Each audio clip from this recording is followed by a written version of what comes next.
The Art of Yes. Interview with Robert Lowe.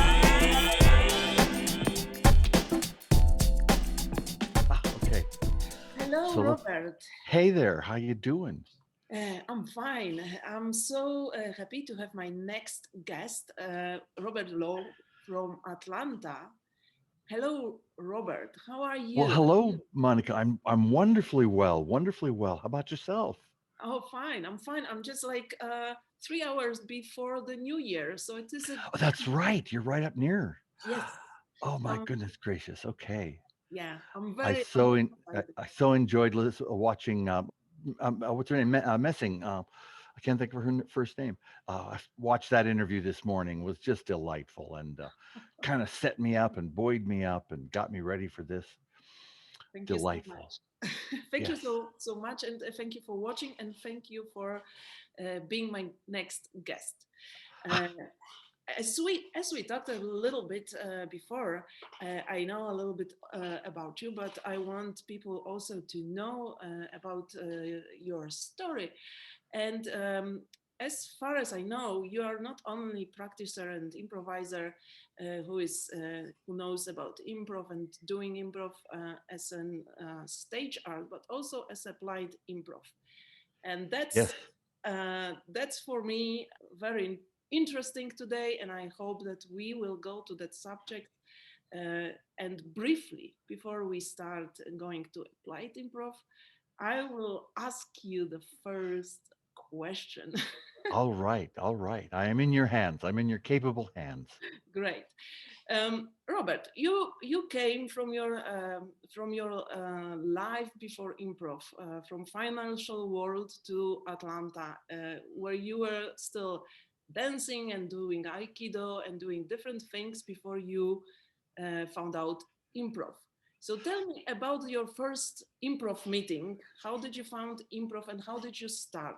Oh, okay, sure. I was in San Diego. I was working for a corporation who was the source that ultimately brought me to Atlanta to work for another company. And I saw a little ad. I was just looking for something new to do. I saw a little ad that said, "Come dance to your heart's content in a smoke-free atmosphere." And I've never been trained in dance, but my mom taught me to dance when I was 12, and I've danced my whole life. I'd danced in a couple of shows and different things, and I loved it. And I thought, okay, so I drove to this place in San Diego, which at that time, this was 1980, and it was a really deep port town. It was probably the heaviest and worst port town on the Western Hemisphere, on the West Coast of the Western Hemisphere. And I parked my car and I got out on this dark street and I'm thinking, oh, I know that ad was put in by robbers, by thieves, and I'm going to come out, my car is going to be taken or gone or whatever.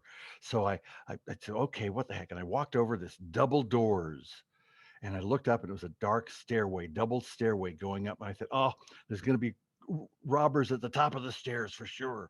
And I got up and I opened the door to the change of my life, absolute and total change of my life. There was this dance studio, beautiful studio, big, wooden floors, and there were people dancing, a bunch of people just dancing like you do in your living room, just dancing to the music. There was a couple of people here and a couple over here dancing together, but there were three people dancing over there. As I'm talking, I can see it, and there were four or five people dancing together over here, and I went, wow. It was called Dance Jam. It was run by Judith Greer Essex, who was a dance therapist, had been trained by Merce Cunningham. If people know the dance world, he was the first major improvisational dance person on Broadway. His teacher was Martha Graham, and Judith had been his student. And oh, it was wonderful. I knew nothing about improv comedy at all. Had no idea. I'd heard the name Second City at some point, but I didn't know anything about it. I'd done theater through junior high school, and college, and so I got in there and just it was wonderful. Well, they liked the way I danced. My Aikido work was made me gave me interesting footwork, and they invited me to join a troupe they called Motion, and it was simply that, it was a dance troupe. I just discovered that uh, uh, Sean was in San Diego near the same time doing some improv dance as well. We haven't figured if our paths might have crossed then yet. About a half month or something in that, or a month, couple months into that, one of the dancers was doing an improv dance or an improv comedy thing. Sharon Silverglate, this great woman, and she said, "Oh, come see us play." So I did. I came to see, and I saw my very first ever improv show. And everything has a funny story to it. A guy named Don Victor was the person who directed it, and he had recently quit an improv team called Victor and Goldberg. They were a stand-up team, comedy team, and he wanted to develop his improv. And the Goldberg part was Whoopi Goldberg had been his partner. And so I got there and I saw this show and I just laughed and laughed and laughed. It was the funniest, most wonderful thing I'd seen ever. And it happened funny that 2 weeks later something canceled on me.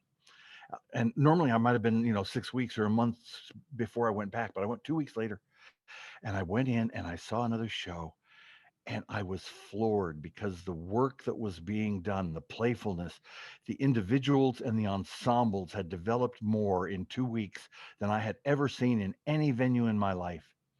And I ran after the show. I ran running up to Don. Don, how do I do this? How does this work? And he said, "Well, we have these workshops on Wednesdays," and that was 40 years ago. And it has been the base of my life more than almost anything else other than my son from that time. Mhm. I played there. A place called the International Blend, and we were the International Blend Players. And we moved to another place that was really fun because it had a bus that came by every couple hours or so, or every 20 minutes or so. And we just incorporated the sound of the bus and what we were doing, and whatever scene was going on. And then another place. And then I got headhunted and hired to come to Atlanta. Company flew me out to Atlanta and they promised me the world. Um, I was supposed to be here a year, maybe two, and I'd go back to San Diego and open up a branch office. And that was a pipe dream. It really wasn't. So there I was working and then doing and playing the improv and dancing. So for 3 years, 3 years I danced improv, great improv dance, improv music at an incredible level. What they call microtonal music. One of the greats in that field was the teacher of our teacher there, a guy named John Glazier. And then I got headhunted. I came out. They flew me to Atlanta, showed me the world, and I came out here expecting to find uh, improv and Aikido that I had been studying for by that time about 3 years. And Mhm. I got to Atlanta, and there was a wonderful improv or Aikido dojo, great place I worked in for a long time, and there was no improv here at all, and my heart was sunk. So for about the first, I got here in the summer of '83. In the fall of '83 or late '83, I did my very first ever workshop in my home. My son's mom, my then wife, Allison Mall, was a scientist at the Centers for Disease Control. My friend Andrew, who has gone on to Australia and become a fabulous book writer and children's book writer and et cetera, long story. And his cousin and I got here with I had maybe 15 games that I knew, right? That I had written the names down. And I had recently picked up Viola Spolin's book. I hadn't read it yet. And I tried it and it worked. So then the next year, 84, I put word out. To Atlanta. I wrote to all it was no email then. I wrote to all of the theaters in Atlanta and said, "Hey, I'm this guy from California. I got this thing called improv comedy I want to do. Found a room in an old high school, and said, let's see what happens." And the very first night, something like 15 or 18 people showed up. Some of them are still playing today. A couple of them are still influential in the improv dance community or improv comedy community, both Atlanta and globally. And that began it. We workshopped for 3 months and put on our first show. This high school had a nice big stage on it. I've always meditated since I was a kid, and we did a workshop for about an hour. And on the stage, people get used to it, playing and having fun. Big group of people. I think there were 20 some people, 22 people, something like that. I always worked big, almost always worked with big groups. And so I said, okay, I'll be back in about 15 minutes, and I went off. And I'll never forget, again, as I talk about this stuff, I can see it, right? So I come back from backstage, right? And I come out, and the players are all lined up by the curtains, right? Almost like a cartoon, head above the head. Same thing on this side of the stage, looking out as the auditorium filled to full. 200-seat auditorium, 210 people showed up to the very first improv comedy show in the Southeastern U.S. I knew nothing about improv elsewhere at all, except I knew Viola Spolin's name because I had her book. By that time, I'd read some stuff. And we turned 50 people away. And then the next month we did another show like that, and then eventually and the next show was actually called the Lightside City Players, uh, and that was my beginning. So tell me, because you were playing in these shows, as I Oh yes, oh yes, yes. right. So tell me, what was for you in that time fun and interesting and new, and what was difficult in these days? Because as we know, sometimes for some people it's very easy. For some people, there is a challenge to find out how this thing called improv works. It was easy. I'd been a teacher of one sort or another since I was a kid, Cub Scouts all the way through, everything I'd ever done, military, everywhere I was a teacher of some sort, Mhm. from little kids all to adults. And so the teaching was easy. You get a group of people together, and you get them excited about being there, and you make it a safe place for them to be.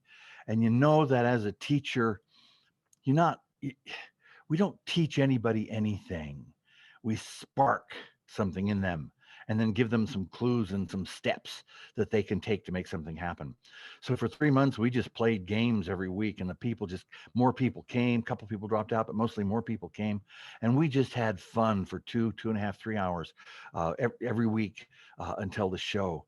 And so that part was really easy, and it was early days. We had nothing to compare it to. Yeah. I'd never seen anything or knew anything else, and I just said, "Well, this works, so let's try it." And the hard thing that was there was interesting because it had to do with language. Um, when we were workshopping, of course, we got our own suggestions. The people playing, I get two, three, six people on the stage. They couldn't make suggestions, but then everybody else was audience, and we get their suggestions. And of course, in the early days, it was so funny because, um, you know, body parts, snot, shit, things like that were, would come up. And it's never been a rule for me. Yet I said, those just don't serve us. They don't give us something to work with.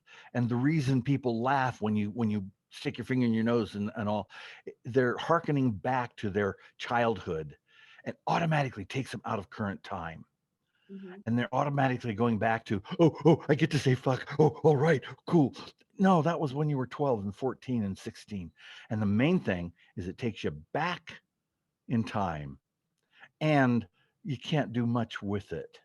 Mhm. There's two or three really great stand-up comedians who've been able to use scatological language, having to do with poop and stuff, or blue language. Mostly it's been done so many times, and you can always get an audience to laugh when you say a dirty word, and it just doesn't grow. So that was the hardest thing, and I had to work on them and work on them and work on them through that. Then we got an audience, right? So And did you asking an audience. Sorry for Hmm? interruption. Did you work then on audience, or how to make them to give different inspiration to educate them, or did you work how to use them in the clever way that it's not about dirty? No, no, I worked on the audience immediately, because the audience wanted to do the same thing. We got up there and we didn't know what was going to happen when somebody out of 200 people were going to give us a suggestion. And I don't know where this came from. Um, Inspiration, something, I don't know. Uh, Somebody would call out something that was just not workable. And in the stand-up world, what happens is when you get somebody doing something like that and treat them like a heckler, you put them down, right, and overcome them. Uh, you can't do that to an improv. I didn't know why, but I just couldn't do that. So basically, first I didn't accept those suggestions. They would come up again, and I wouldn't accept them. And about the third time, I wouldn't accept the suggestion, and people heard me accepting other suggestions. They just started to shift over, and they started saying, "Well, I want to be called, but that didn't work, and that didn't work, so I'm going to think of something new." Mhm.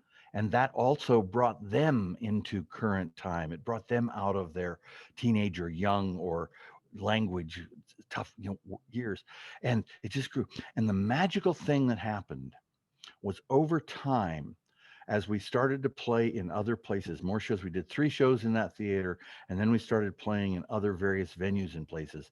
And what happened was, about the 5th show, somewhere in there, those kinds of suggestions quit coming. We didn't have the same audience, so it wasn't a group of people who had learned before. It just simply was almost. Do you know the thing they call the 100th monkey principle? It's a sociological thing where they studied monkeys on an island, and they discovered that monkeys did this with a stick on one side of the island, and then they found them doing it on the other side of the island. People, oh, they must have learned somewhere in between.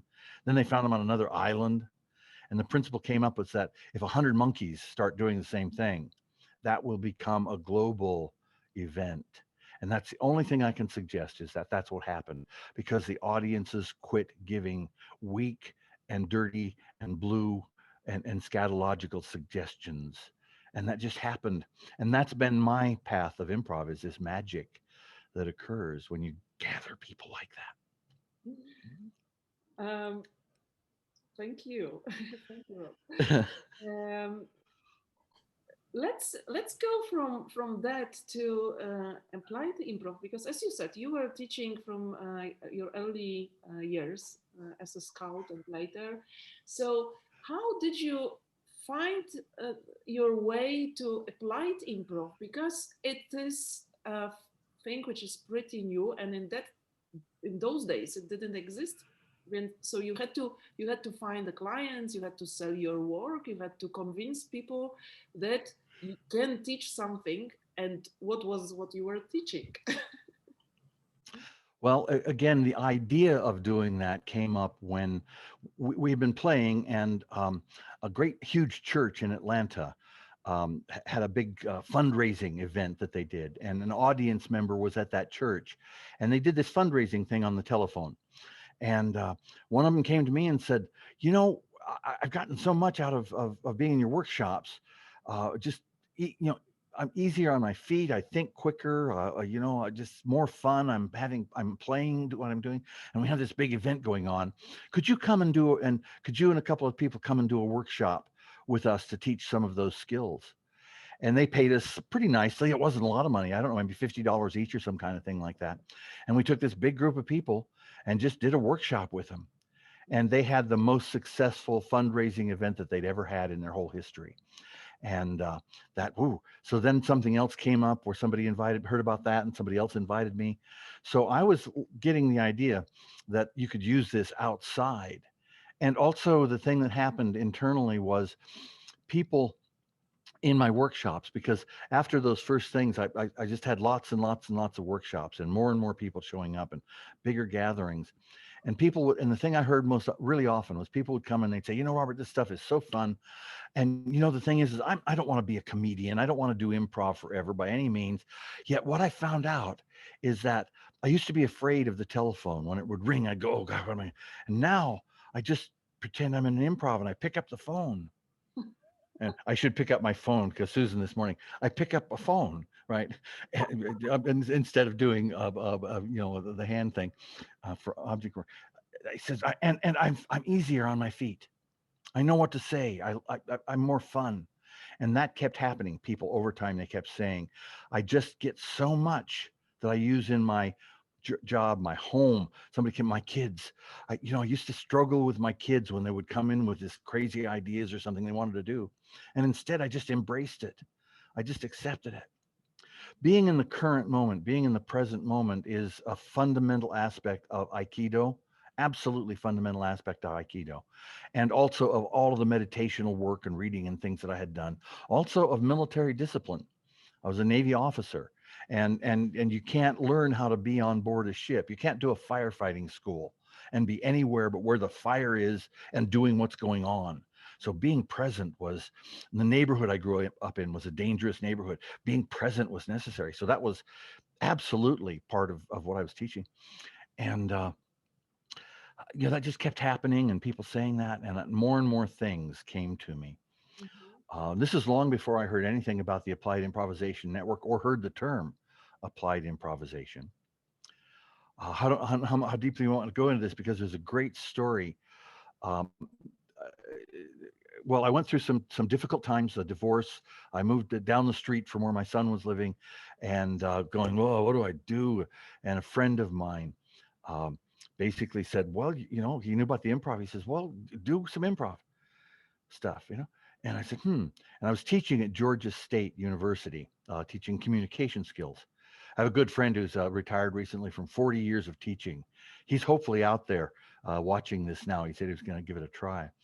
Um, and he said, he says, I want to see your thing because I'm a natural improviser. I've been teaching for 40 years and it's all improvisation. And a good teacher is doing that. And a good teacher is learning, because I don't believe, again, like I said earlier, I don't think you can teach anything to people. You can teach people to learn by doing it. So if you're a teacher and you're learning from everything that you do, and this goes to the Asian and meditation systems and the like.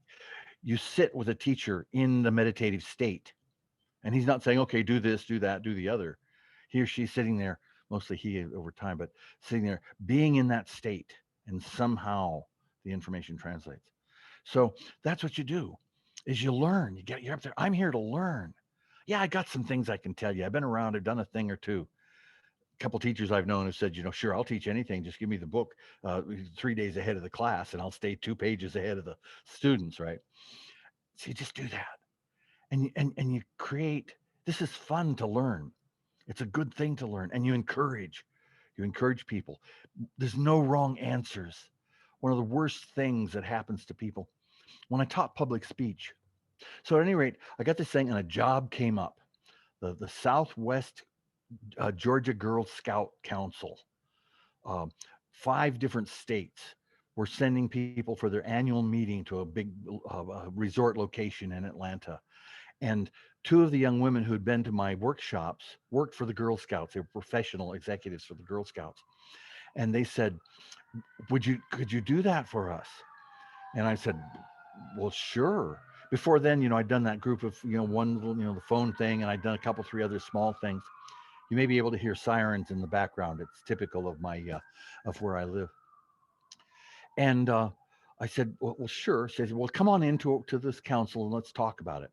So I went down to the Girl Scout Council and I faced, there must have been 15 women.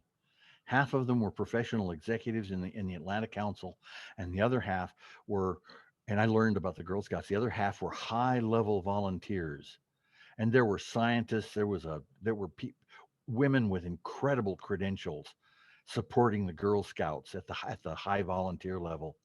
And the way I describe it is basically I was there, and first thing they said was, "Is there a woman who can do this?"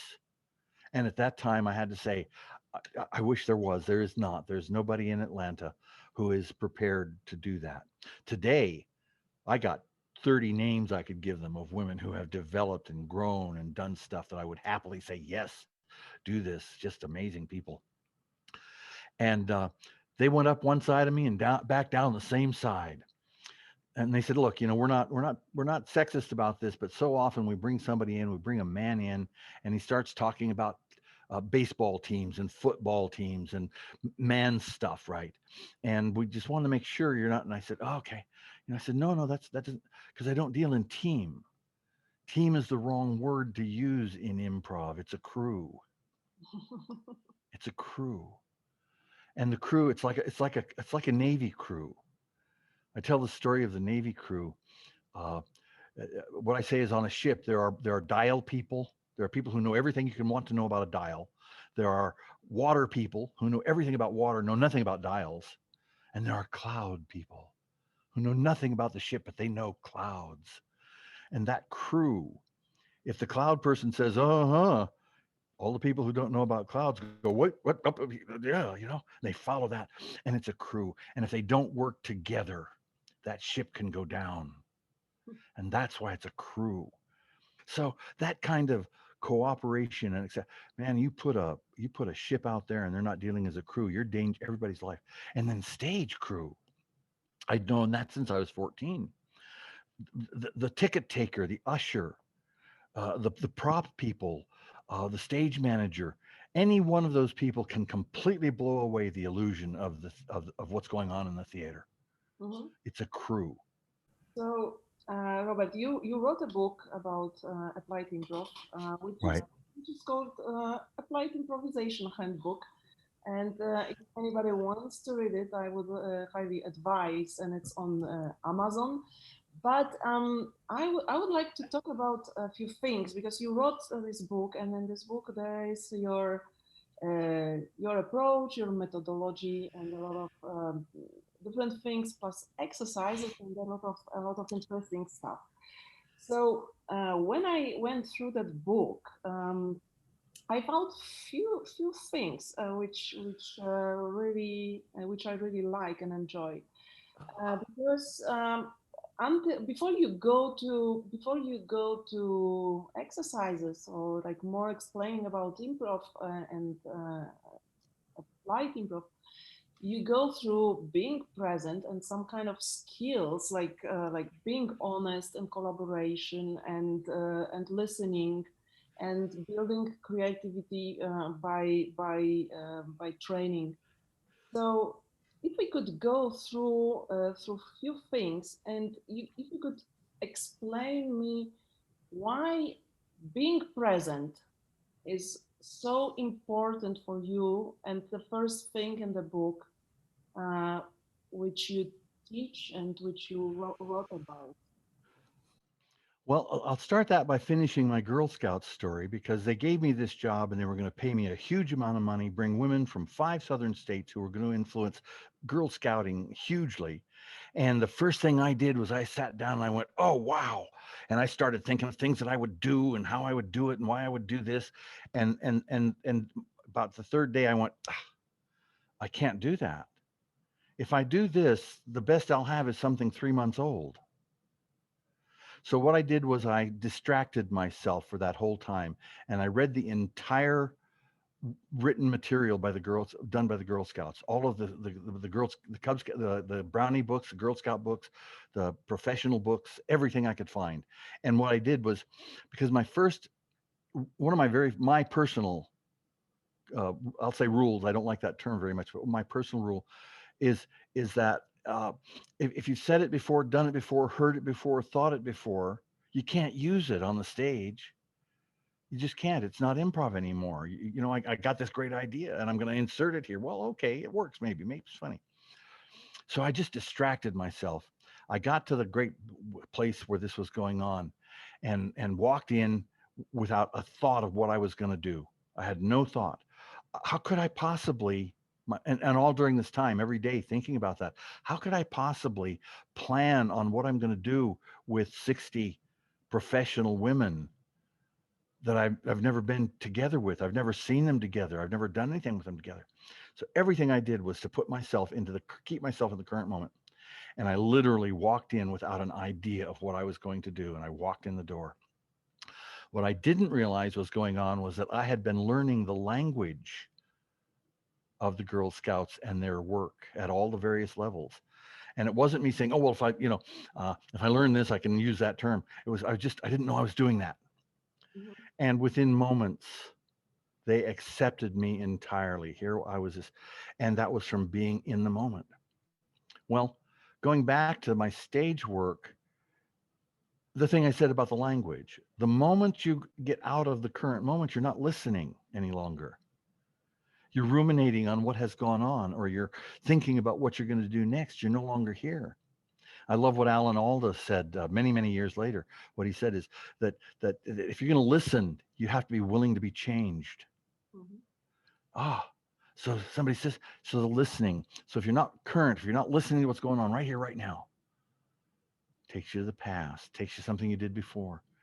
Oh, I did something in the last set, and it made me, and people didn't laugh at it, and I felt like I was wrong. I loved uh, um, Susan's thing of the mind going, oh, I'm bad, I'm no good, I'm, yeah, and all during that time, you're not listening to what's going on. There's no way you can add to what's taking place. You just listen. Oh, but I'm worried about what I did. What if I do it again? Oh, I'm out of it. I have a question. So if you did that, you went to the workshop, which like without preparation, because you just wanted to be present and react what's happening with the girls and react in the moment, right? That's what I. Right. Yeah. So how did you treat your job later? Did you go always unprepared to your workshops, or did you prepare later? Like, taking over the years later on, going to next group, and next group. Did you prepare something, or you were always like going through the wall, through the door, and saying like, "Oh, here I am. Now I will decide what I'm doing." Not unprepared, because I believe that the the being of improv, being within improv, being I believe that improvisation is a global event in the development of human consciousness. And being there changes, it gives you information and things to play with, so the answer to that is no. I've always been prepared by meditating, by if I went to a new city, I would pick up the newspapers and I check the weather.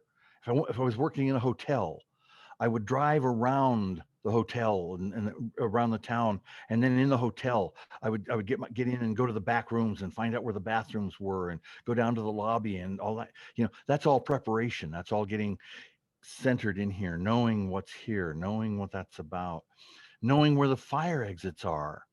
I'm dealing with a group of people here, and this is going to be a safe place. And if I don't know where the doors and emergency exits and fire things are, I'm not prepared to deal with those things. Somewhere in my mind, Old Navy, been to firefighting school, something in my mind is going to say, oh, there's something missing. There's something I don't know about my environment. Ah, so that kind of preparation, yes. Yet when I walk in, not a thought of what I'm going to say or what I'm going to say next ever. Okay, so you didn't prepare like exercises you want to do at Oh that no, moment, right? That's what I. absolutely not. Okay. One of the things that that distresses me a little, I got to be careful with this. The way people do improv is wonderful. I don't care who you are or how you're doing it. So long as you're not mean, so long as you're not evil, so long as you're not messing with people, however you do it is fine. Because if you're not doing it nicely and gently in the way improv works, your group will fall apart ultimately, or you get a bad reputation and audiences will quit coming. So I don't care how you do it. Yet so often I hear this. People will say, "Okay, I'm going to be dealing with a group of insurance salespeople, and I want to make sure that they know how to approach people with open eyes." Right? I don't know. There's no such thing as a group of salespeople. There's the group of salespeople who will be gathered the day that you're working with them, or the week or the month you're working with them, and they're going to be different from the morning than they are in the afternoon. So how can I possibly? There's no and if you said, and also there's a thing of how do I make them do that? Hmm. So how You, do you make them to do that? Because you, as you know, not you, everyone wants to do something, right? Like you found you, also this experience where people say like, I don't want to join. What do you do in these situations? well, so this goes back a little bit. You got to kind of put a little pin in that idea, because we don't make people do anything. The best we can do is beckon. The best we can do is smile and let our light shine and let them gather around and say, "What do you got?" It's the same thing with Aikido. Aikido is, I'm not going to make you fall down. I'm not going to make you not hit me. It's going to be, oh, wait, you're a little crazy. You're coming after me. Come on here. Come on to the light. Come on to the discipline. Come on to this. Come be with me and let me. And eventually they go, oh, what are you doing? How do you do that? You don't make people do anything. You create the atmosphere. Hmm. And by the time like I say, 40 years into this, and soon I had 5 years easily, and doing more and more and stage work and all that sort of thing. How do you make an audience laugh? You don't make an audience laugh. You bring the audience into the improvisation, into the impro, ultimately, as Keith Johnstone calls it. I've only learned from his book. He was my second book. you bring them in, and you love them, So and you love being there. bring them in. Then, if you do not push them, you bring them in. What's your trick, and what do you do to bring people in that they feel safe and open quickly? One of the first things that happened, and I don't know how people do this today. Again, I'm an outlier. First thing I did was I had this whole array of games that I could use or structures that I could use, right? And invariably, the very first thing in any kind of presentational work, any kind of public speaking, is you get the audience to be with you. That's the first step. If you get up there and you say, "Hi, I'm an expert on XYZ, and you're going to listen to XYZ today," everybody falls asleep or they go away, right? So what you do is you get up there and say, "How many people here are bored stiff by XYZ?" And everybody laughs. Some of them, I'm not supposed to laugh at that. My boss is here. So that kind of thing in general presentation. What I discovered was there were two things that I've used that I almost always used in almost every business setting, and there's two parts to this. One was gibberish. I call it gibberish. Actually, I call it babble. Most of the community calls it gibberish. I call it babble because of the biblical connotation of people having the Tower of Babel fall, and then nobody can understand each other.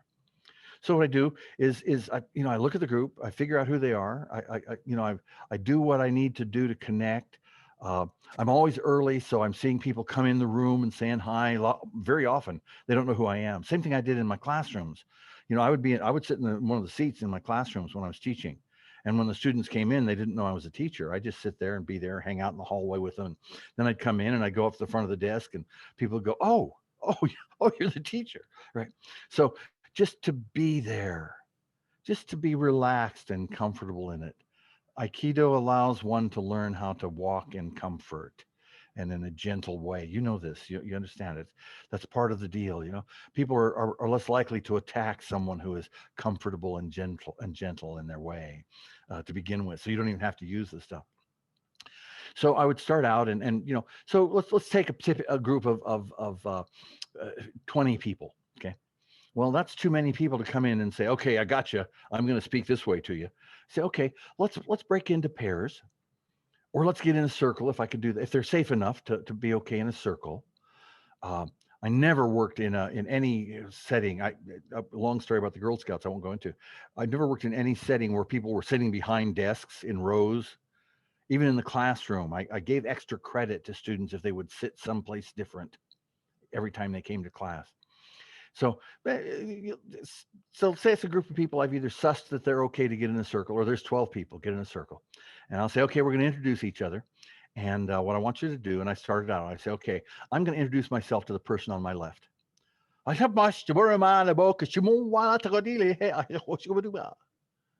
I want you to interpret what I just said.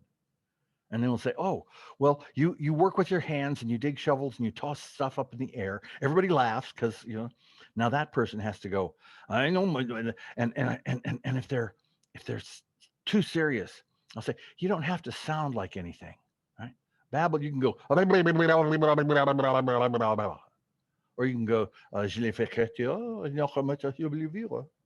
I was in Paris one day doing that, just playing, walking down the street, talking to my son, maybe. "Ah, j'entends le critère, je veux te le rêver, moi, tu là." They think, "Oh, wow." And people went by going, where's he from?" Uh, you don't have to do that. What happens in the doing of that is you get an analysis, a hugely deeply psychological analysis of the dynamics of the group. You know who the leaders are, you know who are out front, you know the status systems going on. I didn't know status when I first started doing this. Of course, Keith helped me understand, his book helped me understand that. So what happens that so the next one that works is word for word. I think everybody calls it that. So same thing, get a group of people. Okay, I want you to, I'm gonna explain this game. We're gonna try to make a sentence going around the boardroom table. I can do that. That works. I prefer an open space, but I can do that. So we're going to go around and we're going to make a sentence. And what do you want to get out of today? And clearly the people go, "I." The next one, "want someone says tomorrow, and someone else says, and someone else just freezes, right? Well, pretty soon you do that a couple of, and when that happens, everybody laughs. Everybody giggles or laughs. Sometimes it's nervous, but once again, it gives me deep information about the psychology and the organizational development and the positions of the people. Mhm. I share an example of there was this point I had. There were 10 businessmen getting ready to do a 10-year, $10 million project, and I taught them about doing. It took me half an hour to get them to make a single sentence, a single cogent sentence that went around the circle. Half an hour to get them to do that. They were so into themselves and so into being right and so into all the business stuff and who's looking at me, all that kind of stuff. And finally, they did it. And when they did it, they cheered and applauded. Well, now I'm theirs. They're mine. We are in this together, and they're happy, and they've just had a great laugh. Now we do it a serious thing. Okay, what's something that you can do as a group to make something happen? Well, the thing that we can do is to be able to get people together in their own reality. Boom, there it is. Similar time early on, performing arts high school. There were 20 kids or something like that, and had them big circle. I taught them the game, and I gave them a really serious question about the world. And they went and came up with two compound complex sentences just like that, which goes to the other principle that's here. All improvisation is engaging in play, in playfulness, which is the manner in which mammals learn. A lot of birds learn that way. There are some reptiles that learn that way. Some fish learn that way. It's the way we learn is in playfulness. And if you can get people to play, now those two games alone give me all I need to know about the organization and the structure and who's who and what they're doing and what I can accomplish with them. The third game is prop montage, to take an item and just have people go around the circle. And I do a thing. I use there's some shtick that I do if I need to. If I'm with a tight group, and I say, okay, here's the rule. The only thing you can't make that prop be is something you've already thought of. Now we're going around the circle here. And if you think of most people are going to laugh, they're going to think it's clever and wonderful and funny, and you can use it. But I guarantee this: in 2 weeks, you're going to wake up at 3 a.m. and you're going to go, "Oh my God, I lied! I used a thing," and that just sets up this, and people kind of yeah. So those three games became the things that I would, and I didn't always do that. It's just I could use any one of them. I could use them in any order. I could set people 2 by 2 if I couldn't get them in a circle, sit with a partner and babble back and forth. Sit with a partner, Well, I have in my mind two questions, Sure. but I think I will come with the first one is uh, you knew these exercises and you knew some exercises before you started to do it. Did you, during this 40 years, did you make up your own exercises, which were not the Oh, yes.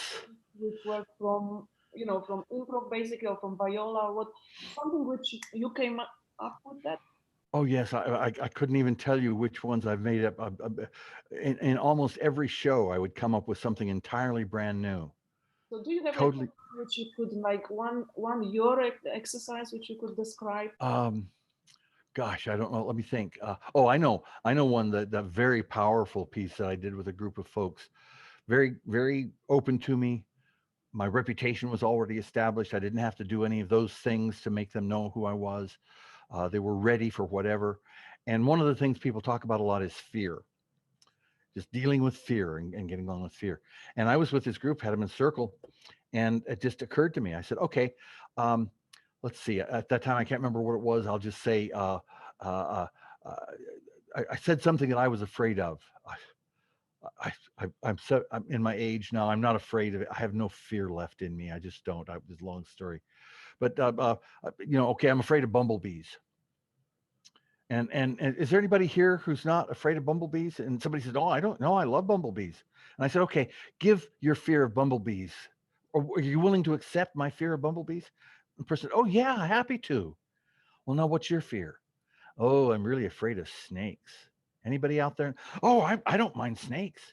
Ah, Here, take, can I give it? And we went around that circle and there was no duplication. And by the time we finished, Mhm. everybody found someone who was not afraid to accept what they were afraid of. And what it did to the general work after that, deep, clear willingness, safety, understanding that fear is a mental condition. I say that in history, I say that the first improviser was the first a person like person in a tree who fell down in front of a predator and got out of it by using their wits. That was the first improv. So we all have that capacity. Oftentimes, I've done variations, like I say, using babble instead of gibberish for subtle reasons. One of my favorite things to work with people is it's called four square emotion on the stage, Mhm. and you separate the stage and you get emotions, right? And so the person either walks through them or a couple of people do a scene and they've got to change. Well, I call it four square matrix, Mhm. and oh, it works wonderfully for business. You can do it on a table, you can do it in a circle, you can get them in a safe place to do it. And you say, okay, here's how it is. And okay, if you're in this place, you are the chief executive officer. Here you're the executive secretary. Here you're the janitor. And here you're stock person who owns stock in the company. And then discuss serious problems. Now, you may need to start that off with gibberish. Here's the different, and emotions. Fear, laughter, blah, blah, blah. And when you're here, you go. So again, they build and they build and they build, and they're all about learning who the people are. And I don't have any formal. How to say this? I don't have formal psychological training. Yet one of my mentors was a deep radical psychologist, and I began studying psychology when I was 15 in a summer school. And they didn't know I was young. I wasn't supposed to take the class. So I've read psychology, a huge amount of people, and it's always the same. You gather a group of people and there's nervousness, they're not connected. First thing you got to do is connect them with yourself. And whatever they do, you reach out with that love and that joy and that fire and that interest. And they go, well, at least there's somebody in the room who loves me. And somebody over there says, oh, there's someone who's loved. Oh, I can relax. And somebody over here says, wait a minute, there's some love here. They're not even using the word, they have no idea, but their bodies begin to relax, their faces relax. They begin to play more and play more. And within those, now as I got further and further into applied improvisation, when I was doing stage work, I didn't know. Well, let me go back a minute. When I did my first shows, the first couple of shows, and for a little while after that, I knew who was going to play and I knew what game I was going to give to them because I didn't want somebody to get up there and just fail in front of a crowd. They didn't know until they were called. They didn't know which game was going to be there. And then, soon it happened that they didn't know, and I just gave them a game they didn't know about, they'd never heard of, something new, something that came up to me at that moment. So again, you build like that, and you do the same thing with a corporate or organizational group the same way. Same thing you do with a speech class. You give them a little bit, see how they react, and a little bit more, see if you can get some laughter, see if you can get some joyousness, and the improv arrives. The improv comes to us. And everybody out there I know who's done improv does what you just did when I say that. You smile and go, yeah, yeah, that's what happens. We call it magic. We call it impro. It's that moment, that moment when everything and you go, oh, oh, I'm safe on this weird planet, this place that we're held. We don't even know what gravity is for. It's scary. Ah, and we will dance. My Aikido comes in. My dance comes in. My neighborhood comes in. The gift of improvisation is a gift to humanity. And I'm not here to teach. I've never been here to teach it.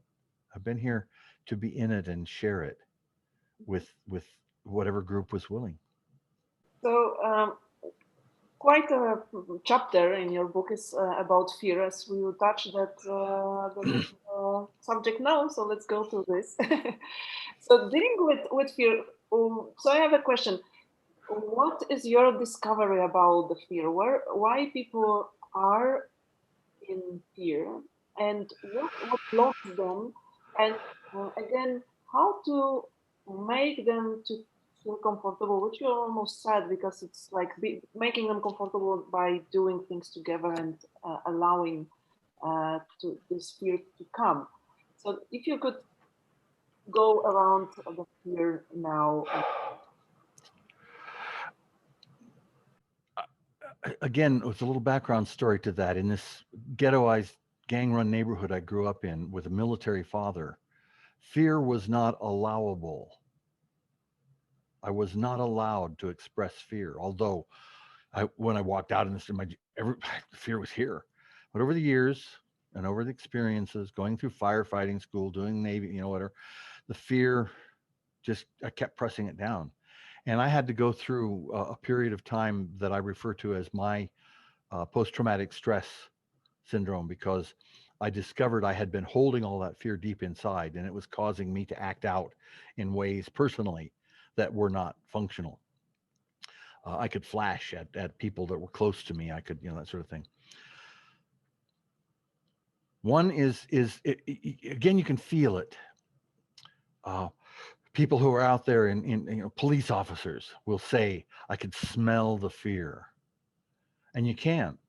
There are pheromones that go out, and you can, if you're in a group of people, you can tell, you can smell if that's there. If you've ever been in a group of of children, and suddenly there's something disastrous going on, the fear is palpable. You can feel it. Group of other people, you can tell the fear is there if you let yourself know. And so there, how do you deal with it? The first step is, if it's big enough, you just have to address it. Okay, the first thing that's going on here is we're about to do something you guys have never done before, you folks have never done before, and you're doing it with your managers looking on, and your jobs could be on the line, or places where I've been where jobs were being eliminated. There, okay. So you're just afraid, and of course you are. Yes, you are. Now, what you do with that is, first thing you do is somewhere in the back of your mind you accept it. You say, well, yeah. Well, no, I'm not going to show it. I'm a guy, whatever. Oh, I'm not going to show it. I'm a woman among a bunch of guys, so I don't dare show it. Right? I'm not going to show it. Okay, you don't have to show it. Just accept it. And then I know that the path I'm going to take is going to need more laughter. It's going to need more surprises. It's going to need more taking people off their pins and giving them something new to do. So going way back on this, when I got to Atlanta, I was this crazy guy. I was a little bit older. I was in my early 30s, and I was a little bit older than most of the people that came to the workshops. There were a couple nearby, but and we just were having great fun. We were just enjoying ourselves. And what I didn't realize was, here I was, this guy that does this and all this, and there were people that, and I didn't know this until many years later, there were people who were afraid of me, because what if I piss him off and he throws me out of the troupe? I'd never thrown anybody out of a troupe ever. What if he throws me out? There's no place else to do improv. And a year later, a group of people, actually a group of the wonderful, longest running improv comedy troupe in the Southeast, broke off and didn't tell me they were breaking off. About a dozen people broke off and started their own troupe, and in a new place. And I heard about it elsewhere. And they didn't tell me. And, for a moment I was hurt, and I went, oh, no, my goodness, why didn't they? And I realized, oh, well, that's what every group does. Grows until somebody wants to do it a slightly different way. Years later, I learned out they wanted to do a few things. Every show I ever did, every workshop I ever did was all brand new. Absolutely. I would play prop montage, or tell people how to do it. I would do it in a different way, though, entirely, and add new things and things that people didn't know about. So and then I went through, like I say, my own processing, a huge amount of processing over my life about, why do I do this? How do I do it? How do I not do it anymore? All that sort of stuff. So the first thing was me. I, I'm in front of a group of people. These people are going to pay me a bunch of money to do what they expect me to do and what we've talked about me doing, and without them knowing what it is. What if I get in there and it just doesn't work? Never happened. And the more it never happened, the more I was able to go in. And then when I got to my own fear and let that go, I did one of the first things in Atlanta. I did one of the first community workshops. I think they were doing this in Chicago, but they didn't do it with performance. So what I did was I set up my first workshop, big comedy club here, had 7, 8, 10 people, something like that in the group that came to the workshop. We workshopped for 6 weeks, and then I put them on the stage for a full improv show with a full house in a famous comedy club. And somebody said to me before that first show, said, what do you do?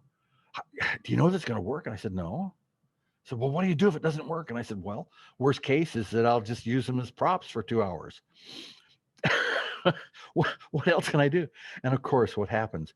With fear comes energy. With fear comes adrenaline.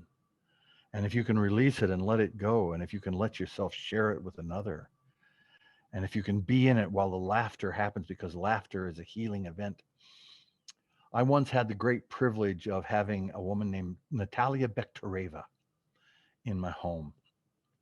She was here with a group. I won't go into the details of it, but she was a physician. She was a brain surgeon. She was the only woman on the Soviet Politburo. And she was on a journey in the States.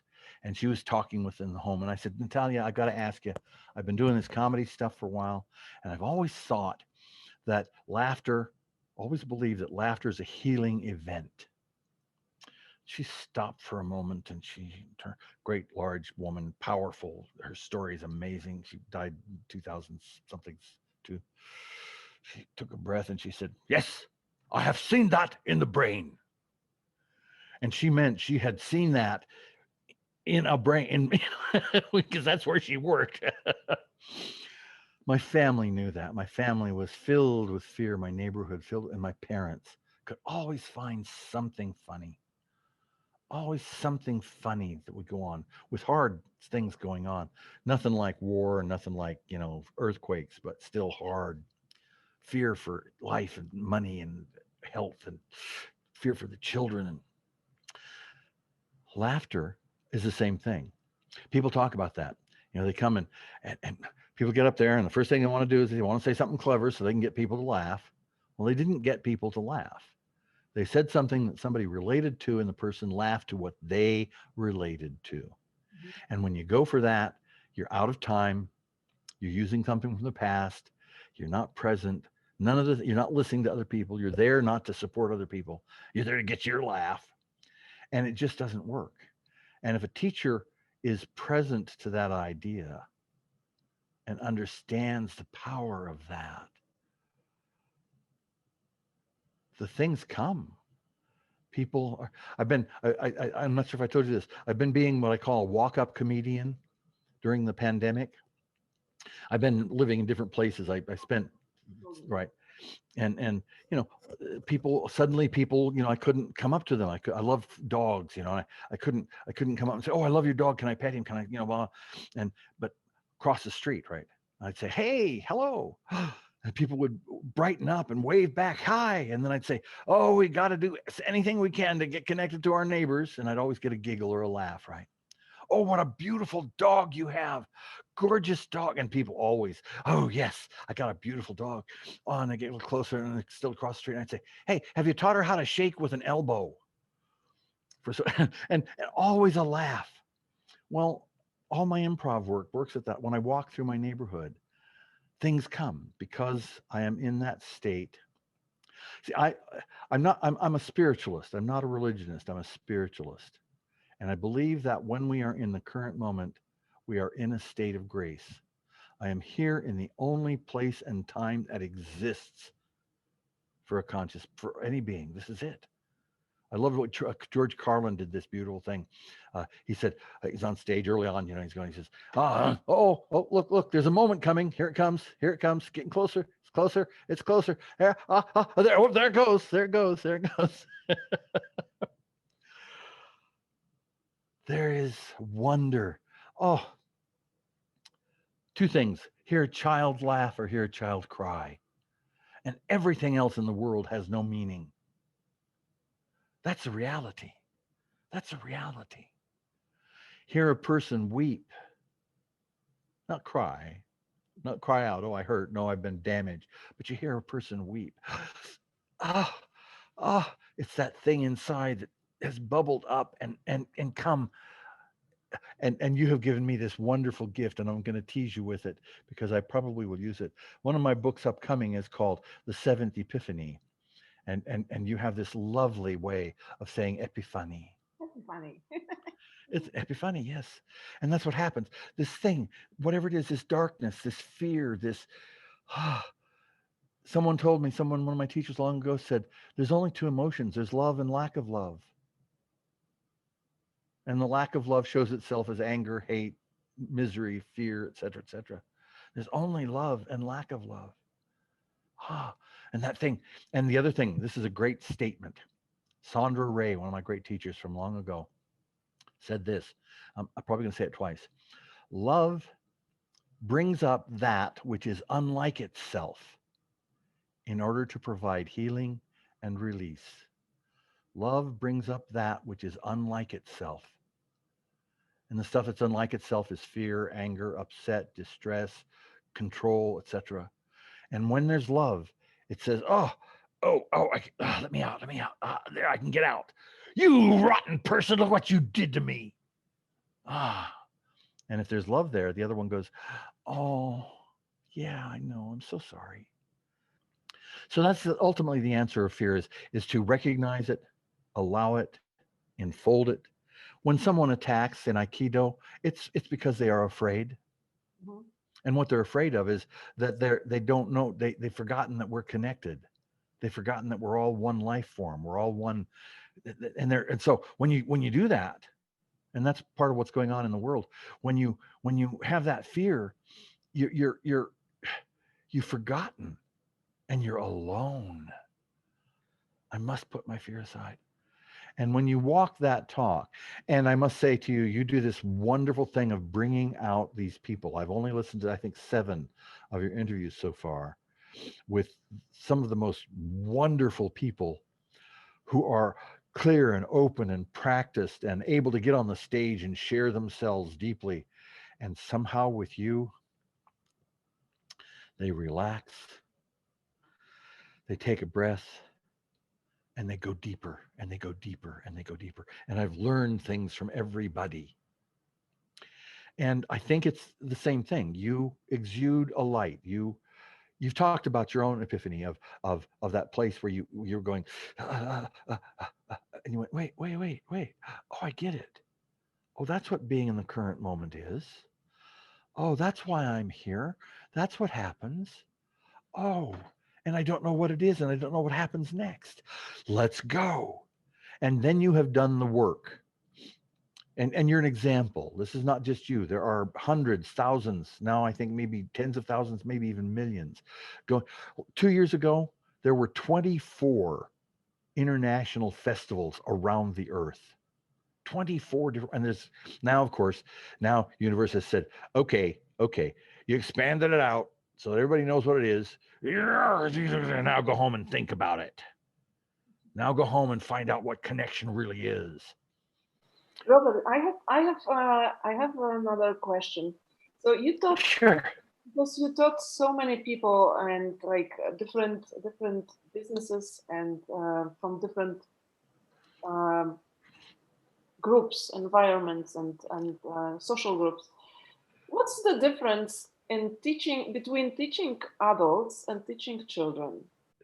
Oh, um, well, the difference is, it's interesting. It's a great question. It's a great question. Um,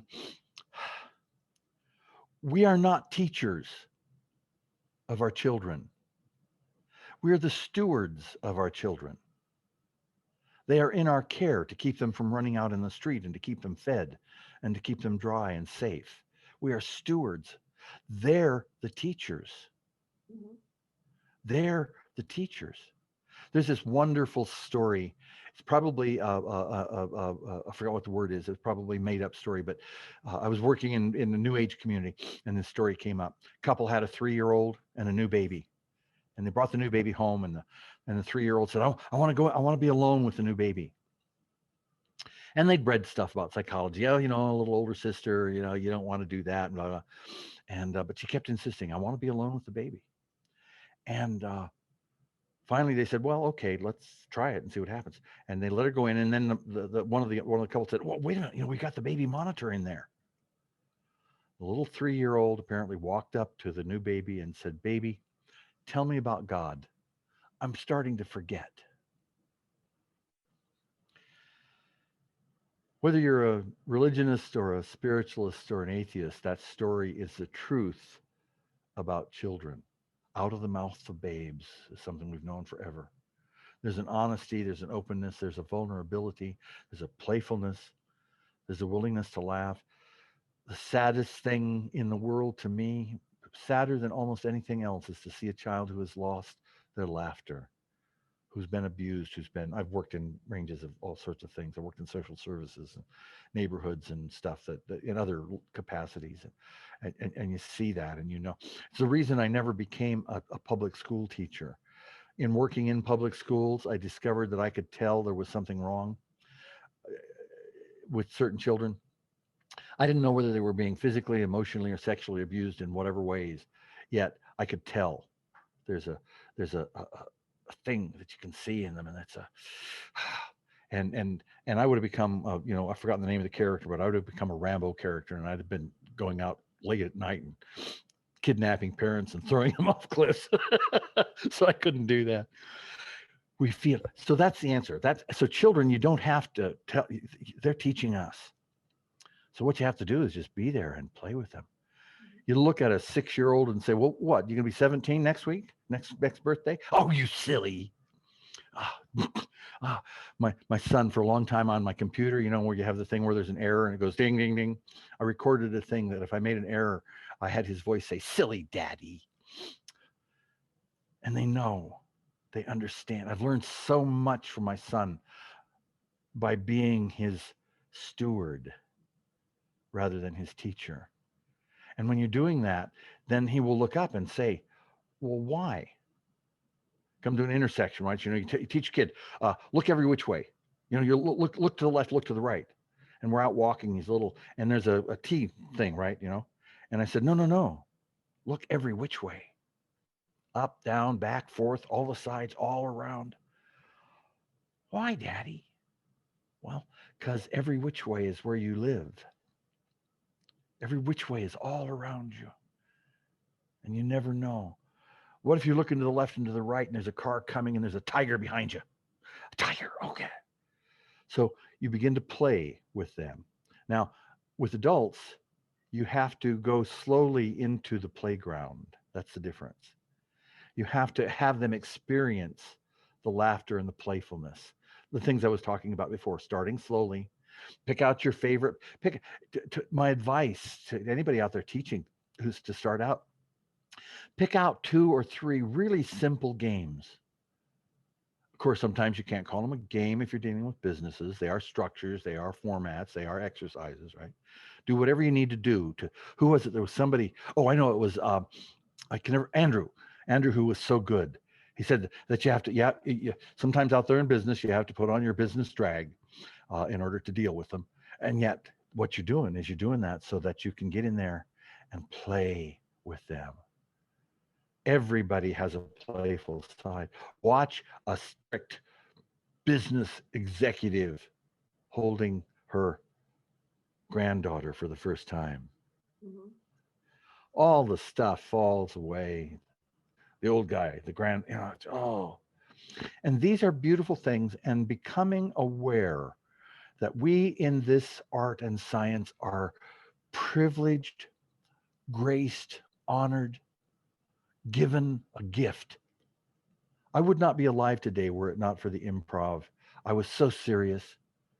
I certainly would have gone into something where I would have died of a heart attack by the time I was 49 or 50. And you had that epiphany. You said, "Oh, I see. Go ahead." Yeah. This brings me to because I asked you about children and adults, but you also run the groups which were having different numbers, like from small groups to big groups.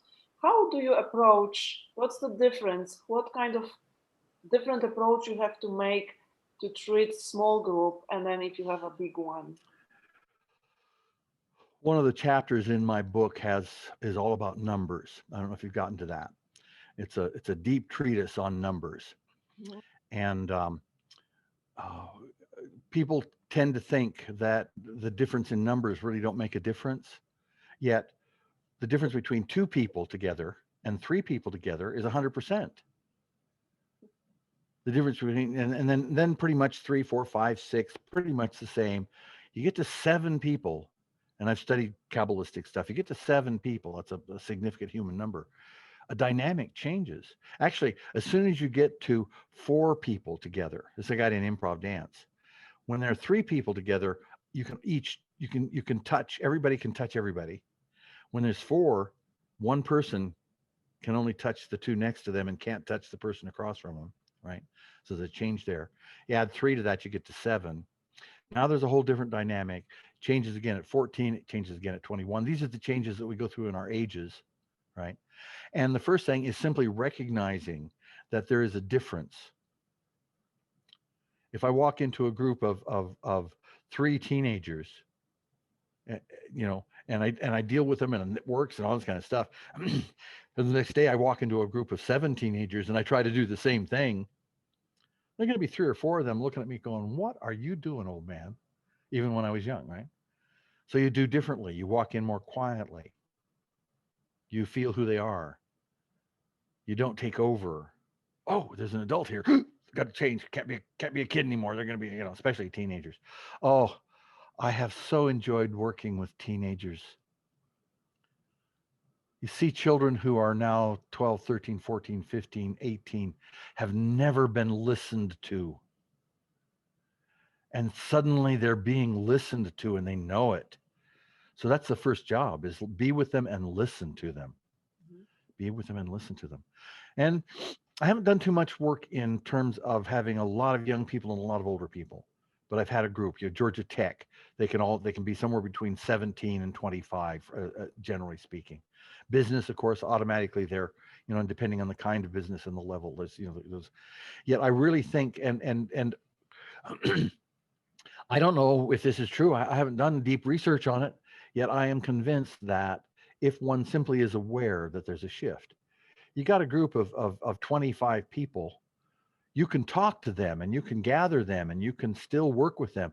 You get 50 people, you got to have some PA system going on, or you've got to be able to have a theatrical voice and a stage that focuses them where you are. Take it to 100, and if you don't have a really good PA system and good lighting, you're out of luck. Well, those aren't just silly things. And those numbers really and truly fit 7, 14, 21, 28, 50, 100.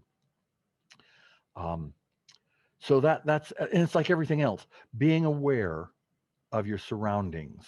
Mhm. If you're with a group of 15 kids in a room and there's a fire alarm, you deal with it one way. If you're in an auditorium with 200 kids and there's a fire alarm, you best deal with it differently. So knowing those kinds of things, thinking about this stuff, studying it, I've read deeply. It's one of my other disappointments a little bit. I'm not really. How do I say this? I've run into teachers and they're all beautiful. They're all wonderful. Yet they've been teaching for 4, 5, 6 years and they don't know the name Viola Spolin, let alone have not read her. People have been 8 or 10 years and they don't know the name Keith Johnstone. People 10 years. Usually people who've been at it more than 10 years have those plus some of their own favorites. Augusto Boal. I have a huge collection. And I got to say that, well, I got to point this out.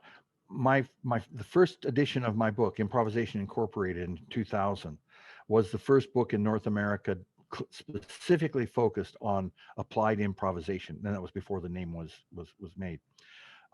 Paul Z. Jackson of the Applied Improvisation Network had done a book about 18 months earlier. I didn't hear about that until years later. And then Kat Koppett, who's going to be, I think, on one of these beautiful, wonderful, incredible person about a year later than I. And all basically fundamental pioneers in how do you do this stuff? How do you think about it? Well,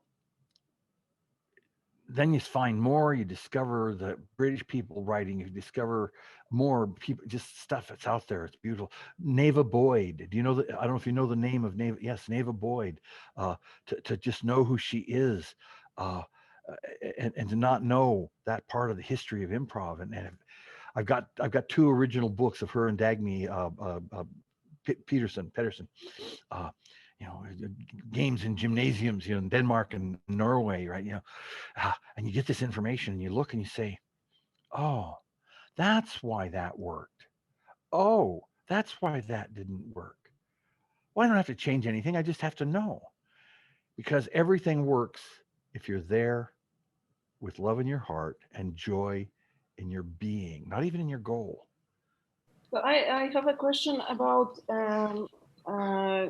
difficult moments. Do you remember any specific moment, like just one which maybe stuck with you, which was very challenging, like a situation which you were in your uh, doing this job, which brought you to some challenge, maybe not, it's big struggle, but challenge which was like which you remember as a difficult moment or something you had to figure out during this moment? There are two things. One comes to mind, and then one was a resolution came with a resolution.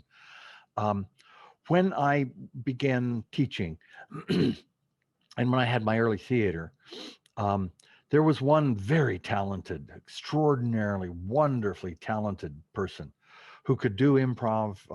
He had one of those great minds that he could be in the past and the future and in the present at the same time. I think that happens because when you really begin to be in the present expands. Time is malleable, and he's magnificent. Yet he insisted on using blue humor and dirty words. And my prohibition of that were two things. One was that we were dealing with a general audience, and again, I think it was Susan was talking about that. When you got to know your audience, and if you're dealing with a general audience, there's some things that you just don't do. It doesn't work. And second is that I've always found that as soon as those things are tossed in now, uh, uh, Lenny Bruce was able to use deep foul language, yet he knew what he was doing and why and how, and his audiences were appropriate to it. Very few people know how to do that. Mostly they're tossing dirty words in because it makes people laugh. So I had this prohibition. I just said, don't do that. And the other reason is because it tends not to advance the improv. I'll give you a terrible example of this. Wonderful improv troupe at a festival here. That's all my festivals. They've all been in Atlanta. I've been about three here. And there was a troupe from another state, and they're great improvisers. And they accepted the suggestion. And Keith advises against doing this, by the way. But they accepted the suggestion that, give us a suggestion, give us a word. And somebody yelled out, laser dick. And everybody laughed and laughed at they started. Well, during their set, they used that term. I counted them 23, 24 times. They got caught in it, and it drug them down and down and down. There was no place else to go. Somebody tried to change it to laser disc, and that didn't work. They carried themselves down. There's just no place to go with it beyond the first laughter. Give us a physical motion, sticking your foot in your nose up, thing in your nose. Okay, now we've done that. Now what do we do? Well, of course, you get later in it. If that happens, how, like say, like several of the people have talked about, you use it, you work around it, you do something, or as I've always done, you just don't accept that. You don't take it in, and that person will learn on their own that they're not going to be called on. So this one person was just he insisted that my prohibition was censorship, and I had a struggle with that. I had basically to at one point just confront him and say, this is my position. This is why, like I've just explained to you, this is why I do this. And I don't think that it works. And if you'd like to do that, you just have to go someplace else. And by that time, there was someplace else to go. And not long after that, he teamed up with a couple others and created this wonderfully funny triple improv team that was great. So that's the place. My way of doing it, and this has been talked about by everybody, my way of doing it is only my idea. It's only my expression of my experience. It's not the only, for heaven's sake. Mhm. Yet I'll guarantee you also that if you go into a high school and you pull out drugs and whores and God knows what else, if you're not thrown out right away, you're never going to be asked back because it's not appropriate there. Go to a junior high school and do that, and you'll be shut down right now. Go to an elementary school, you'll probably get arrested. I would hope. So that was the struggle. What got me around that was, and you'd asked this question earlier, how did I get my improv, my applied improv out there? I set up this class. Um, I was teaching at Georgia State University. I asked the communication department if I could use their name and a room to present team building with improvisation. And they said, sure.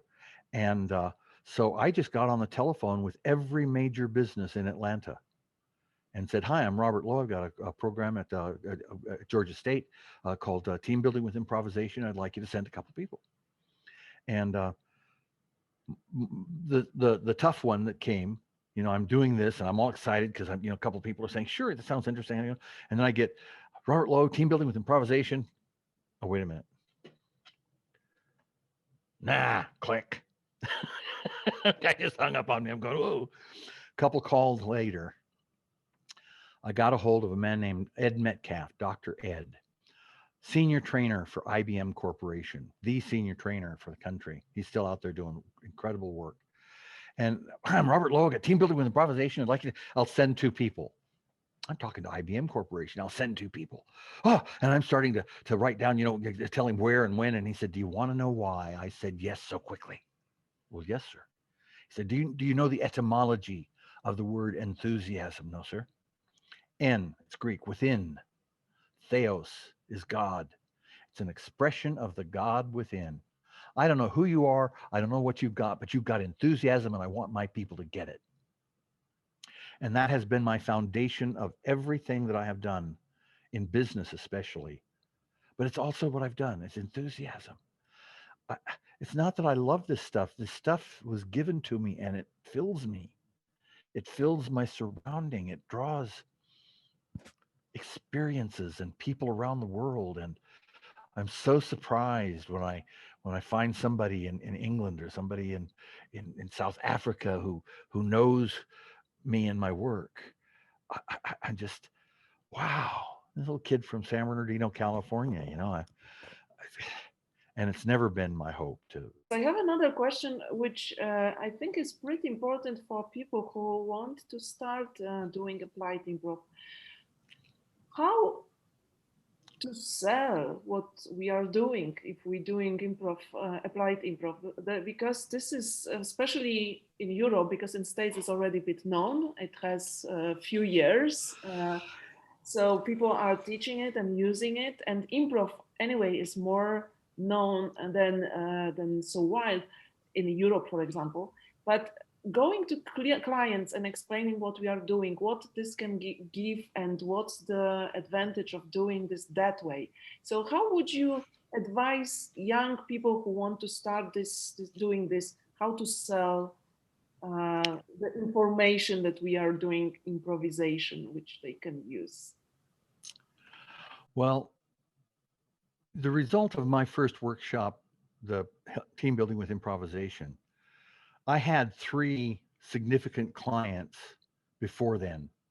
And after that, I had 26 new clients that I could refer to. Mm-hmm. So I gave a free workshop. I called every business that was around. There were a bunch of them that were not interested at all. I couldn't find a decision maker, but I gave a free workshop and I presented it with enthusiasm. And I said, this is a technology. This is a way of working with people together. In the States, it's easier now just because it's so well known in some ways, but it's harder because there's now every kind of competition, and it's a bell curve. I don't know everybody out there by any means, but every bell curve in the world has this. Half of the people who are selling improv are selling something else, and they're just using improv and they don't know. And then there's this group of people selling improv kind of, and then you get down to the people actually selling improvisation, and some of the wonderful folks that I've just interviewed, who've been able to travel around the world. It's one of the things I missed by my age, having that kind of experience. First of all, is if you, again, it's like the improv. If your goal in giving a business improv workshop is money reputation, and making them do something, you're going to have the hardest time that you can possibly have. You're going to need somebody that knows how to advertise. You need all these kinds of things, and then who knows what you're going to get. If your goal is to take this magnificent art and science, learn enough about it so that you're not just operating on your 2 years or 3 years or even 5 years of playing at improv, and you're going to go out there and you don't know the references of who else is out there, then it'd be like me coming up and saying, I want to teach you a great class in economics and marketing and accounting. Are you a CPA? No. Sorry. What's your background? What's your references there? Well, you build a clientele a few people at a time. Another thing that I've seen work for people, there is an incredible need for this work in the not-for-profit communities.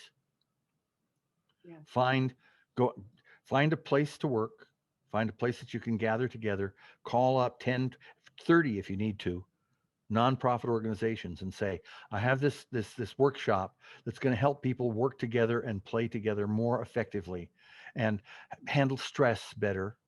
Get a catchy title, stress management with improvisation, team building with improvisation, uh, and just keep putting it out there and build it organically. Mm-hmm. Otherwise, what I believe I've seen happen is that you get to a place and then you get to a big failure. And it's like a movie star. You do really well, and then you get to a movie that just is a bum and nobody will hire you again. Starts with yourself, with the confidence in yourself that this is something special, with the enthusiasm, because that's all that you can sell on the telephone. Mm-hmm. And then when you're in the business, I forgot who it was. Ettinger, it was Andrew, I think might have said that. You're in the business and they're saying, the first thing is, what do you guys want to accomplish? Well, we want this, this, this, and this. Will the improv do that? Sure will. How are you going to do it? Well, we're going to gather together and we're going to see what needs to be done at the time. If at a point they start going, yeah, right, sure. And you're going, but I need this in order to pay my rent. Then you start lying. You start being out of time. And it doesn't serve you. And more than that, it doesn't build to the next success. Mm-hmm. That's. Thank you. But I don't know if I see well. There is a Q&A questions. Oh yeah, I will read it because somebody is with us, and maybe before I have the last two wrapping questions. Hi Robert, it's me Janet Wells, and I'm loving you. I team build with companies, and I wondered how you handled the ego that failed at an improv and let her know it's part of the process. Love. First, I must say that Janet Wells is one of the magnificent improv teachers that the planet has ever known. Thank you for being here, Janet. Thank you. And a dear friend and a deep friend. And she's never been out there to conquer a business or make a thing happen. She is a person filled with love from the deepest part. And if you got somebody out there whose ego is up, you just got to love them with all your heart and mind and soul. And you got to do it honestly, like you do with a teenager. Teenagers pick up bullshit immediately. They know if you're not being real. The egotist does the same thing. So you can't just say, oh, hey, you're okay. Everything's good. You just go, wow. And you get it. You say, well, wait a minute. This is somebody who's filled that bowl so full that that's all they can carry. And what you do is you honor that, you enjoy it, you love it. If you're there for yourself in the moment, an exercise will pop up. Another funny little technique that I learned from Aikido. I was in Aikido a long time, and periodically my teacher, one of my senseis, would get on me for some small error, some little tiny error. And I would go, I know how to do that. And I just, and then I got it. What he was doing was he wasn't talking to me. Here was Sally over here who was making that error constantly. And if he said, Sally, you're doing that wrong, it would wither her. He would say, Robert, You know better than to do that. And Sally's over there going, oh, I think I won't do that anymore. So I've even, and one time I used somebody in the audience. I said, look, I may call on you. I may call on you to chew on you about something that you haven't done because I want to tell somebody else that's what's going on. You can't hit a narcissist head on. Mhm. That's where they got their barriers. That's where they got their armor. Thanks for the question, Janet. That was lovely. Yes, thank you so much. And I have the last two questions for you. Okay. Okay. Oh, wait a minute. Now, for Susan, the last two questions turned out to be 3.5 questions. So go Yes. ahead. Yeah, I said last questions. I said like last one. Oh no. It's, All so right. I have two questions. One is All right. I ask them most of my interviewees. So if you would tell us why do you love improvisation? Oh,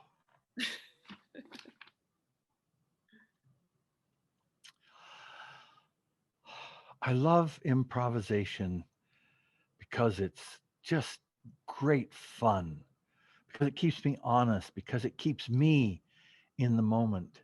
And I love it because I get to watch people shift from either blah, blah, blah, blah, or into, I watch the dance occur.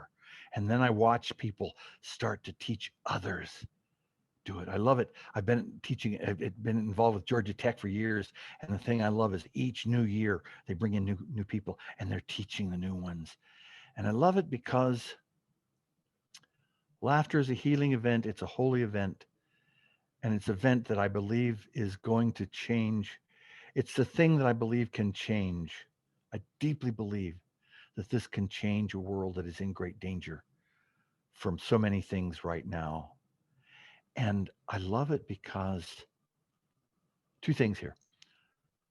In all the improv shows and workshops I've seen, all the shows I've ever seen done, I've only seen two bad improv shows out of hundreds and a couple thousands.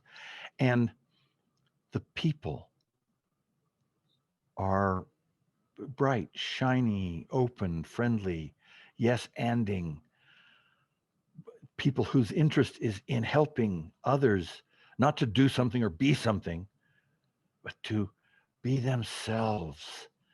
And they get, and then I get to watch now, I get to watch them watching that happen. And I watch their teachers watch. Uh, I met David Rosowski here in Atlanta. He was doing a thing at a theater called the Basement, and the Basement was set up by the man who was taught by one of my first students. So there's a generational thing that I've been able to see happen. I'll talk some more about that sort of stuff in my little workshop. I love it because how could I not? Yeah. So the very last question is what when last time did you do something for the first time which was not improvisation or connected to improv? Oh, that wasn't connected to improv. Oh, you set me up. I was all ready to say that the last time I did something brand new was I did my first Zoom Yeah. class a couple weeks ago. The last time I did something, oh, no, gosh, I, I, I don't, I don't know of anything that I do that isn't improv. I truly don't. I think. Well, let's see. I played my keyboard. No, that's all. My guitar. No. Uh, I play with people on the streets. No. I know. I help people out. No. I pick up a penny on the ground. Every penny I've ever seen, I picked up. No, no, that's still improv. What? At this point in my life, truly, and it's probably my ultimate statement about improvisation. Everything we do all the time is improvisational. Everything a human does is no matter how planned it is. If I'm a violinist and I'm doing a symphony that has to be exactly right, there's still an element of improvisation in the doing of that. Uh, so I'm afraid I'm going to fail you. I don't have an answer to that. But I think I know what you did. You were how it's called. You were sleeping in on the couch of people. Like you were. Oh, that's right. I made myself homeless last February. I made myself homeless, and purposefully. I was tired of what I was going, and the place I was going to go to, where I live now, this magnificent place, wasn't available. And I put word out to the community, and I said, "Hey, all my time in comedy, and my timing is off." And people came, and first I was looking for a place I might stay for a couple months, and people started coming and offering me 2 weeks at a time.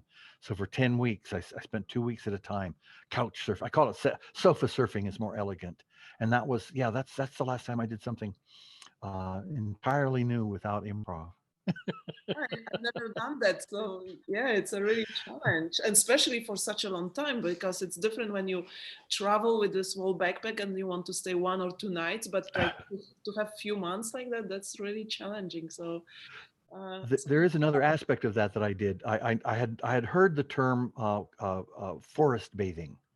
mhm, The Japanese call it Shinrin Yoku.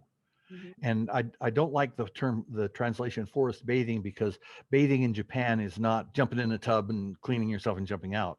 One immerses oneself into hot water with other people, and you emerge into it. Well, forest immersion. And during my 10 weeks, actually for 7.5 months altogether, I spent hundreds of hours in magnificent forests, being with the trees and of them, uh, watching the things, the shapes, the pictures that appeared, and being told, as much as we have decimated the forests of the earth, as with everything else, they told me this.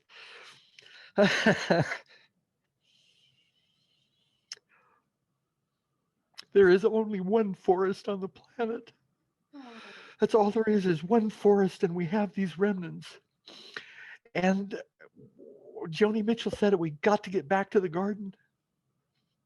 There's only one forest. There's only one humanity. There's only one people. There's only one laughter.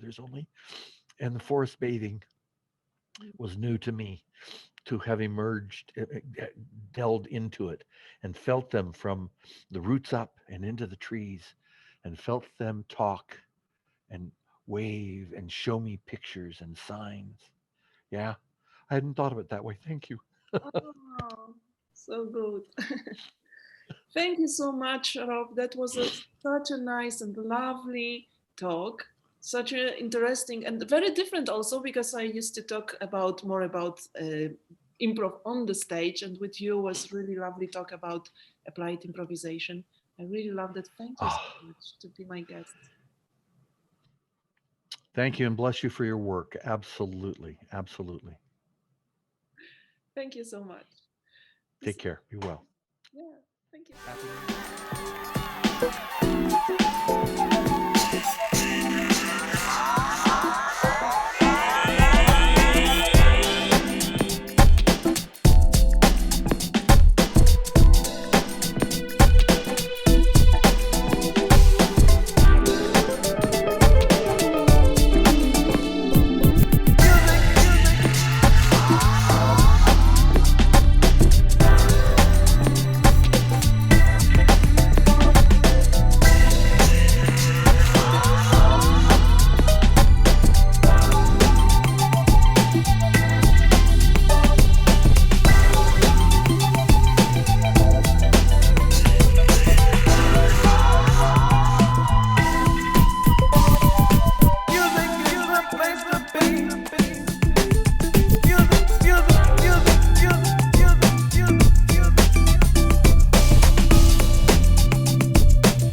me.